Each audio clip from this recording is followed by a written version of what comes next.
Hello and welcome back to the Q&A. So as always, if you have any questions or anything like that, please leave them down in the comments and I'll get to them, add them to the big list. As for today's episode, I'm not too sure exactly how long it will be. I'm kind of really tired. I ended up going to bed at 5:30 in the morning. I found this really cool WoW machinima tool that I'm going to be using to make like a channel intro thing, or at least try, I suppose. And yeah, I was chilling around with that, then I realized it was 5:30, so now I kind of feel like shit. Anyway, on to the questions. So the first one is from Sade Games, and he says, would you like to see more attack and defend quests where you defend a village similar to the Blue Moon Festival scenario, or attack and take control of one? I was thinking maybe these could be group quests or events, and if you fail to defend it, then you'll have to, like, say, retake the village next time. Yeah, actually, I think that would be fantastic. So, first of all, the whole idea of just basic quests that are attack and defend I think is really cool. But mainly, what I'd like is, instead of an attack, say, attacking a fortress or something, being, alright, so here's the fortress. Go do X, come back to me, then go do Y, come back to me again, and have this ultra bespoke set of like objectives. A little bit like in the Blue Moon Festival scenario, where it didn't feel like you were defending something, you were just going from point to point to point, doing exactly what the NPC told you. I would prefer it if it was just a little bit more dynamic in the sort of way it was designed. So, let's just say it's an attack quest. Well, there's multiple ways to attack instead of just the one exact one that the game has. Maybe you can sneak in via something, maybe you can just break down the, I don't know, you get a battering ram or something, break down a fortress. But essentially, yeah, attack and defend quests are really cool, and the best part of the attack or defend thing is when the player feels like they have some agency, and they feel like they are the one that is specifically attacking or defending. I think that's why horde modes and that sort of thing that have a decent amount of mechanical depth are actually kind of fun to people, because they know the challenge they face, but how they deal with that challenge is really sort of their own choice. And I think that within the fantasy setting of attacking or defending a keep or a village or something like that, it just, that resonates well with players. So yeah, I think they should have it. It should be quite dynamic, i.e. not like the stupid Blue Moon Festival scenario, which I absolutely hated. In terms of defend things, it's kind of hard to make defend interesting, but defend is something that we naturally, I think, seem to find to be quite compelling. So I'd say a defend thing, there could be, like, I don't know, multiple different things, like burning oil, or maybe a cannon that has limited ammunition, then just killing guys, kicking down ladders. Maybe you could either kick down ladders in the walls, or you could defend the front gate. Various different things like that. But I think what they would just need to do is be sure that the quest itself is one large quest that, in terms of its duration, is decently long but has good gameplay the whole way throughout. And it's just like, yeah, you need to defend this, and this is the enemy attack. They have X amount of soldiers, or we have to hold out for a certain amount of time. Go figure out what way you want to do it. I think that would be the best way. And if they do that, I think absolutely fantastic. Now, for this whole thing about, say, if you fail to defend the village, and then you're taken, like, the next time you have to retake it, this could actually already happen. They are doing some Guild Wars 2 style events, where, in Guild Wars 2, say there's a town, right? And the town's attacked by mobs. Well, then, the next time that event kind of ticks over, then you retake it from the mobs. The problem with Guild Wars 2 is that it did feel extremely static, in that everything just felt like, ah, yes, this is now in the attack phase, this is in the defend phase, and it didn't have a lot of consequence. It's funny, that all that hype about the dynamic world that Guild Wars 2 tried to put out was essentially all bullshit. I mean, yeah, some of the mechanics were there, but they never really, I know, it still felt really static in a way. Of course, it's better than what World of Warcraft has, so the more similar to World of Warcraft, well, the more World of Warcraft can make a similar system and then hopefully make it better, then obviously that would be great. So yeah, I'm not exactly sure how they would do that though, but that's what Blizzard are paid for.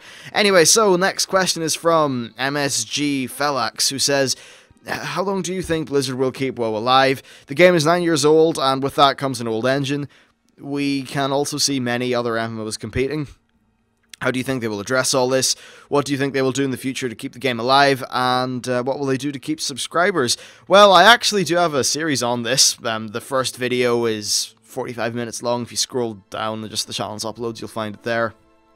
And then the second part of that kind of small little series of videos is coming out on Saturday. But essentially, engine-wise, there's not much they can do. They can add in additional features and that kind of thing, as they have been doing, like, say, the better water. But I think fully swapping onto another engine isn't going to happen. They're going to save that for a new game, because if you are making a new engine, you may as well make a new game sort of along with it. That's just the way stuff like that seems to end up happening. So yeah, engine stuff's not going to happen. In terms of what they can do in the current engine, well, I'd assume they can just keep on upping the texture resolution, maybe adding in some of those cool new effects.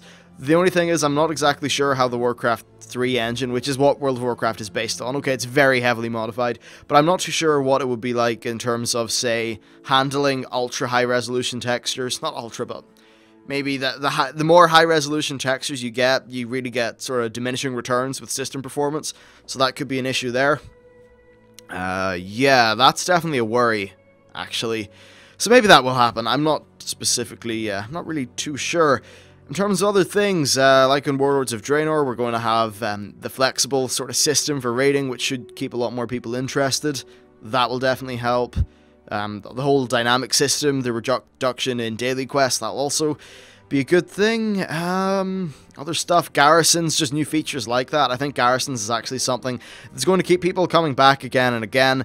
But yeah, I think I do elaborate on some more points, stuff like that in those videos. So honestly, go watch them, because I don't know, my head's all kind of fuzzled up, and I don't really feel like regurgitating information I've already talked about.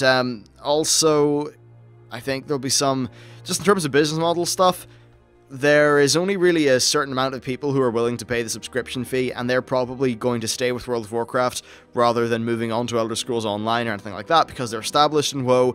And then the other thing with WoW is that it's just got so much damn content, it just beats out nearly every other game.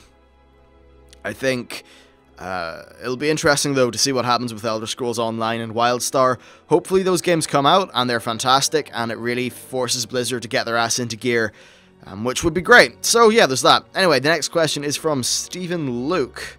And, yes, what does Stephen Luke say? Yeah, I think I might have asked this already, but could you theorycraft how we might get Baine Bloodhoof into the story, and what do you think a good way to get him to the story would be? That's hard. Baine's not a particularly... I mean, he's got an interesting story with his dad being killed and all that, but other than that, we haven't seen a great deal. And he didn't play too much of an instrumental role in the whole rebellion. Well, I think he actually did, but Blizzard didn't really get to show that in the story and game, which is a problem. In terms of Warlords, I don't see any way of putting Baine in. I just don't think that would make a terrible deal of sense. If they do focus on a Horde leader, I'd want it to be Vol'jin, because he's just been made War Chief, and that makes more sense. So, yeah, I'm not too sure if they will get Baine into the story for quite a while. Maybe 1 or 2 expansions time. But I'd say they could definitely have a bit of a side plot with him, maybe uncovering Magatha Grimtotem's plan and how it's essentially she or her that ended up causing the death of his father. So I think there's a bit of a storyline in there, and that's probably the next point at which they'd be able to reintroduce that character. So, yeah, there's that. Anyway, next question's from Drill Sergeant 515. And he says, yeah, do you think we could possibly have a fight between... with an alternate Burning Legion along with ours? Kil'jaeden could very well find out about the link between Draenor's Dark Portal and ours, and we could fight things like Archimonde and Manaroth again. Yeah, you've just stumbled upon my biggest problem with the alternate timeline thing. It kind of, like, there's a second Legion, there's a second of everything, and that's all very weird. So, yeah, I mean, I'm not sure, honestly. I hope it doesn't happen, and the reason I hope that doesn't happen is because it would just be a lore fuck-up having 2 Legions. Like, I'd rather Blizzard focused on our own Burning Legion. Another thing from a narrative standpoint is they keep on, like, kind of having this second version, the alternate reality version, that's probably a little bit diminished in terms of how much we give a shit, because it is an alternate timeline. I just don't think that's very good for storyline, it's not very good for player investment, and it's damn confusing. For the players who don't particularly care about lore, they'd be very confused if they're fighting 3 Archimondes or 2 Kil'jaedens or something. I just think it would be strange, really. And in terms of us being able to fight Archimonde and Manaroth again, well, we've already fought Archimonde in the Battle for Mount Hyjal, and Manaroth, I think, would actually make a fantastic one-off Caverns of Time instance. So yeah, I'm all for fighting those guys, well, mainly Manaroth, again. I just don't want it to happen via an alternate Legion. I'm also, yeah, it's weird. What can I say? It just depends who is the force behind all the things that are going on with Warlords. And they did say that it's not really Garrosh who's the main guy and there's someone pulling the strings. If that is a second Legion, I'll be kind of pissed off. I just hope it's a force native to our own timeline. Therefore, it really fits in better with the whole overarching story. So yeah, I don't know. Timelines are weird, actually, and they're one plot element I will never put into any game. Well, probably never really put in a major way into any games that I make. Well, unless physics somehow works out how time travel would work, and I doubt that would happen. Anyway, so the final question is from Tika, or Tekka, who says, are there any races you refuse to play because you don't like their models, casting, run animations, basically that kind of thing? Also, do you plan on changing races when Warlords comes out? I've always wanted to play a troll, but I can't stand their casting animation. Well, I mean, there's a lot of models that I don't like. Essentially all of the vanilla ones. I don't like the way the Worgen one is. I think some of its animations are just, they're all kind of too similar. And I think that's probably just a, really because they're using the old animation rigs for the Worgen and Goblin. It was only the Pandaren that brought in the brand new system, so that's definitely one of the problems. And essentially anything that is on that old animation rig I don't like as much. Draenei actually stand out as being pretty decent to me. I just like Draenei. They seem to be... Well, okay, not the male Draenei, because I just don't like the way they look like weird space goat ogres. But I think the female ones actually just kind of look a bit alien, which is cool. And their model quality is not horrific and full of polygon. Well, you know, as kind of horrifically polygonal as some of the other ones. So I think that's probably my favorite vanilla/BC model. That's why I play that. That's actually the one reason why I play that. I didn't want to main any of the other models because they really piss me off and that they look terrible. And in terms of Alliance, the only ones that were actually good in terms of polygon count, texture resolution at the time that I was playing the game was the Draenei, and I thought the male Draenei looked stupid, so that is basically a process of deduction. But also, I actually like the Draenei lore. I think it's really cool, and it's nice that we're going to see some more of it in Warlords. But yeah, I think run animations, what pisses me off most is the Worgen. They look... Instead of looking really bestial and dangerous, they just kind of look like big, lanky, loping things, and I just don't think it really works that well.